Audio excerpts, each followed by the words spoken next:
I'll just repeat my question again. మీరు కెరీర్లో అద్భుతమైన పాత్రలు చేశారు. That is the reason you could continue for so long in the career. ఈ సినిమాలో నాగార్జున గారు కాదు, అండ్ స్లైట్లీ హీరోయిజం ఉన్న క్యారెక్టర్ కూడా కాదు. చిన్న విలనిష్ టచ్ ఉంటుంది ఫిల్మ్లో, తర్వాత మళ్ళీ గిల్టీ క్యారెక్టర్ కింద టర్న్ అవుతుంది, లాస్ట్ ఫైనల్గా సాక్రిఫైజింగ్ రోల్గా ఎండ్ అయింది సినిమాలో.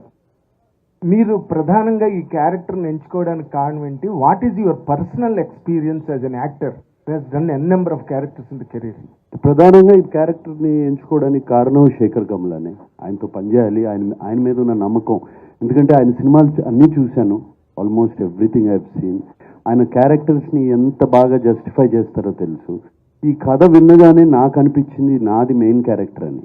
ఎవ్రీబడి నా చుట్టూ తిరుగుతున్నారని, స్టార్టింగ్ నుంచి ఎండ్ వరకు. మేబీ స్క్రీన్ స్పేస్ ఇంకోళ్ళకి ఎక్కువ ఉండొచ్చు, but that is not the criteria. నాకు ఈ కథ వినగానే this is Deepak's film from start to ending. కథ విన్నగానే, అండ్ శేఖర్ చెప్పినప్పుడు కూడా అలాగే చెప్పాడు నాకు. ఈ క్యారెక్టర్ ఆర్క్ చాలా బాగుంది, సో నాకు అది బాగా నచ్చింది. ఇప్పుడు జిమ్ సౌరభ్ గారి arc, gym Saurabh did a fantastic job. But ఇది ఆర్క్ ఒకటే వెళ్తుంది. అలాగే ధనుష్ గారిది ఇట్స్ ఓన్లీ 2.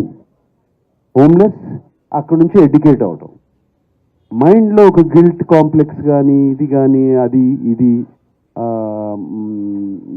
సాక్రిఫైజింగ్ కాంప్లెక్స్ కానీ ఏమీ లేదు. ఆ క్యారెక్టర్ వెరీ ఇన్నోసెంట్ క్యారెక్టర్, ఒకటే గ్రాఫ్లో వెళ్తుంది, సింగిల్ లైన్లో వెళ్తుంది. నా క్యారెక్టర్కి శేఖర్ గారు 3 షేడ్స్ ఇచ్చారు యాక్చువల్గా. So they are 3 shades. So అందుకనే ఈ క్యారెక్టర్ బాగా నచ్చి చెప్పినగానే వెంటనే నేను చేశాను ఈ character. And it is proving on screen. నాకు వచ్చే కామెంట్స్ కానీ, మీడియా రాసిన కామెంట్స్ కానీ, ఫ్రెండ్స్ చెప్పే కామెంట్స్ కానీ, చూసిన వాళ్ళు కానీ, అండ్ ఫ్యాన్స్ కూడా బాగా ఎంకరేజింగ్గా ఉన్నారు. అండ్ కింగ్ ఇస్ కింగ్ అంటున్నారు. So very very happy.